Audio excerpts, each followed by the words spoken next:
সুপ্রিয় দর্শক আসসালামু আলাইকুম, কেমন আছেন আপনারা? নিশ্চয়ই ভালো আছেন। আজকের ভিডিওতে আপনাদের সবাইকে স্বাগত জানাচ্ছি। আজকে আমি আপনাদের সাথে শেয়ার করব চুলে চিরুনি করলে যদি চিরুনি ভরে ভরে চুল আসে এবং চুলের লেন্থ একেবারে পাতলা হয়ে সরু হয়ে গেলে আপনাকে এই হেয়ার টনিকটি সহায়তা করবে নতুন চুল গজাতে এবং আপনার চুলের সকল ড্যামেজকে রিপেয়ার করতে। তাহলে চলুন জেনে নেওয়া যাক যে কীভাবে এই হেয়ার টনিকটা আপনারা তৈরি করবেন। চুল হচ্ছে আমাদের সৌন্দর্যের একটা বড় অংশ।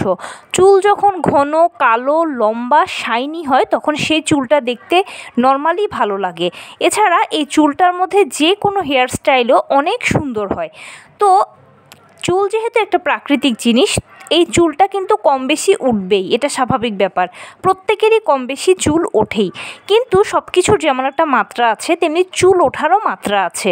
অনেকের দেখা যায় যে দু একটা চুল ওঠে, এটা স্বাভাবিক, কিন্তু আবার কারো কারো দেখা যায় যে চুলে হাত দিলেও মাত্রই চুলে হাত ভরে হয়তো চুল আসছে, কিংবা দেখা যায় চিরুনি করলে একেবারে চিরুনি ভরে ভরে কালো হয়ে হয়ে চুল আসছে।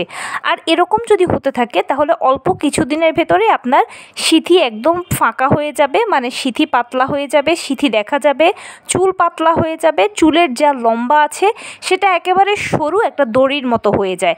তো এই ধরনের চুল আসলে দেখতে একদমই ভালো লাগে না এবং এই ধরনের চুলে কোনো হেয়ার স্টাইলও মানায় না। তো আপনারা যারা এই সমস্যায় ভুগছেন তাদের জন্য আজকে আমি একটা খুব ম্যাজিক্যাল হেয়ার টনিকের কথা বলবো, যেটা 1 মাসের মধ্যে আপনার চুলের সকল সমস্যাকে সমাধান করে দেবে। তো এই হেয়ার টনিকটা বানানোর জন্য কি করতে হবে? আপনাকে 4-5টা আমলকি নেবেন, 4-5টা জলপাই নেবেন। জলপাই এবং আমলকিগুলোকে খুব ভালোভাবে ধুয়ে একটা শুকনো কাপড় দিয়ে শুকিয়ে নেবেন, যেন জলপাই ও আমলকির গায়ে কোনো ধরনের পানি না থাকে। অতঃপর সেই জলপাই ও আমলকিগুলোকে একদম ছোট ছোট পিস করে নেবেন। যত ছোট পিস করতে পারবেন ততই ভালো হবে। এরপরে এগুলোকে আপনারা ব্লেন্ডারে ব্লেন্ড করতে পারেন কিংবা পাটায়ও বেটে নিতে পারেন। তবে আপনি ব্লেন্ড করেন বা পাটায় বেটে নেন, কোনো অবস্থাতেই এখানে পানি দেওয়া যাবে না। 1 ফোঁটা পানিও যেন না লাগে। যদি পানি থাকে তাহলে টনিকটা ভালো হবে না। এবারে কোনো পানি ছাড়া যখন আপনি আমলকি ও জলপাইকে ব্লেন্ড করে নেবেন তখন সেটাকে আপনি একটা ছোট্ট বোলের মধ্যে বা একটা পাতিলের মধ্যে দিয়ে দেবেন। এর সঙ্গে মিশিয়ে দেবেন 4-5টা জবা ফুল এবং 2 চামচ মেথি, এবং ফাইনালি এর সঙ্গে যাবে হচ্ছে একটা পেঁয়াজ। পেঁয়াজকে একদম ছোট ছোট স্লাইস করে কেটে এই টনিকটার সাথে আপনারা মিশিয়ে দেবেন। এরপরে অ্যাড করবেন রেগুলার হেয়ার অয়েল, যেটা আপনি রেগুলারলি আপনার চুলে মাসাজ করেন সেরকম হেয়ার অয়েল 1 কাপ দিয়ে দেবেন। তবে সবথেকে ভালো হয় যদি হাতে নেওয়া খাঁটি নারকেল তেলটা আপনারা এখানে ব্যবহার করতে পারেন। যদিও অনেকের মনে হতে পারে যে এখন তো হাতে নেওয়া খাঁটি নারকেল তেল পাওয়া যায় না, তেল পাওয়া যায় না, কিন্তু নারকেল তো পাওয়া যায়। নারকেল থেকেও আপনি এই খাঁটি হাতে নেওয়া তেলটা ব্যবহার করতে পারেন। নিয়ে এর পরবর্তীতে এই সব কিছুকে একসঙ্গে আপনারা মিশিয়ে চুলার একদম লো হিটে জাল করতে থাকবেন।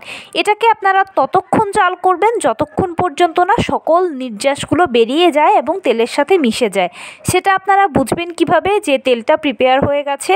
এটা বোঝার উপায় হচ্ছে আপনি যা যা ইনগ্রিডিয়েন্টস দিয়েছেন, মানে আমলকি, পেঁয়াজ, জবা ফুল, মেথি, জলপাই, সবগুলো দেখবেন যে একদম চুপসে গেছে, এগুলোর রং পরিবর্তন হয়ে গেছে, এবং যেই তেলে আপনি এই কাজটা করছেন তেলের কালারটাও চেঞ্জ হয়ে যাবে। তখনই বুঝবেন যে এটা অ্যাপ্রোপ্রিয়েটলি হয়ে গেছে। এবার এটা চুলা থেকে নামিয়ে ঠান্ডা হতে দেবেন। একেবারে প্রপারলি যখন ঠান্ডা হয়ে যাবে তখন আপনারা একটা সুতার পাতলা কাপড়ে ছেঁকে নেবেন। কখনো এক্ষেত্রে আপনারা ছাকার সময় স্ট্রেইনার বা অন্য কিছু ব্যবহার করবেন না। এতে কি হবে? এতে হচ্ছে আমলকি, জলপাইয়ের যে ছোট ছোট কণাগুলো রয়েছে বা পেঁয়াজেরও যে ছোট ছোট কণাগুলো রয়েছে এগুলো তেলের মধ্যে পড়বে, তাহলে ভালো লাগবে না ব্যবহার করতে গেলে। তাই যখন আপনারা পাতলা সুতির কাপড়ে ছেঁকে নেবেন তখন একদম ছাঁকা তেলটাই আপনারা পাবেন। এবারে ওই তেলটাকে আপনারা চুলে মাসাজ করবেন। সপ্তাহে 3 থেকে 4 দিন এটাকে আপনারা খুব ভালোভাবে চুলে মাসাজ করবেন, যেন প্রত্যেকটা চুলের গোড়ায় গোড়ায় তেলটা গিয়ে পৌঁছয়। মাসাজ করার পরে আপনারা যদি সম্ভব হয় 15 থেকে 20 মিনিট বা আধা ঘন্টা রোদে বসে থাকবেন। এটা খুবই প্রাচীন একটা টোটকা যে তেল লাগানোর পরে রোদে বসে থাকা। রোদ থেকে ভিটামিন ডি আমাদের স্কিনে যেমন ভালো, তেমনি এটা আমাদের চুলের স্কাল্পে লাগলেও চুলের জন্য ভালো। সূর্যের আলোয় বসে থাকার পরবর্তীতে আপনারা অবশ্যই যেটা করবেন যে এটা শ্যাম্পু দিয়ে ধুয়ে ফেলবেন। এভাবে আপনারা যখন সপ্তাহে 3 থেকে 4 বার করবেন তখন দেখবেন যে 1 মাসের মধ্যে খুবই ভালো রেজাল্ট পাবেন। তবে অবশ্যই যখনই আপনারা তেলটা ব্যবহার করবেন তখন ধোয়া পরিষ্কার চুলে ব্যবহার করবেন। যেমন আপনি যেদিন শ্যাম্পু করলেন তার পরের দিন বা তার পরের দিন 1 থেকে 2 দিন পরে আপনারা তেলটা পরিষ্কার চুলে লাগাবেন, তাহলে 100% কার্যকারিতা পাবেন এটা থেকে। তো এই ছিল আজকের ভিডিও। কেমন লাগলো বলুন। যদি ভালো লেগে থাকে ও হেল্পফুল হয়ে থাকে তাহলে প্লিজ লাইক কমেন্ট শেয়ার করতে একদম ভুলবেন না। আর সেই সাথে আমার চ্যানেলটিকে সাবস্ক্রাইব করার বিনীত অনুরোধ রইল। পাশে থাকা বেল আইকনটি ক্লিক করে দেবেন যেন আমি ভিডিও আপলোড করার সাথে সাথে আপনারা নোটিফিকেশান পেয়ে যান। যদি কোনো প্রশ্ন থাকে কমেন্টসে জানাবেন, আমি রিপ্লাই দেব। প্লাস যদি কোনো পরামর্শ থাকে যে কোন বিষয়ের উপরে ভিডিও বানালে আপনারা উপকৃত হবেন সেটাও জানাবেন। আমি আপনাদের পছন্দের সর্বোচ্চ প্রায়োরিটি দেব। ভালো থাকবেন, সুস্থ থাকবেন। আসসালামু আলাইকুম।